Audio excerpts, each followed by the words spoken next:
ado, here are your top shortcuts of the year. Next, since Apple Intelligence came to shortcuts with iOS 26, being able to summarize files, web pages, and more, and if you want one shortcut that does it all, this is my Summarize Any File shortcut. You can share a video file, and the shortcut will encode it as an audio file, transcribe it, and then use that for the summary.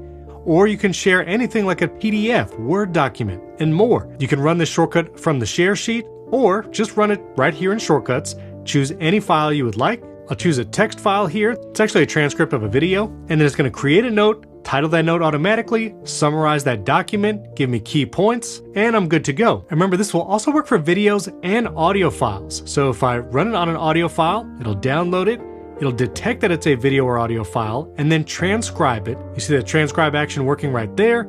Send that transcription through the Apple Intelligence model with ChatGPT to summarize it, and then create a note with a summary of that file. And in a few seconds, summary, title, key points, and you're good to go.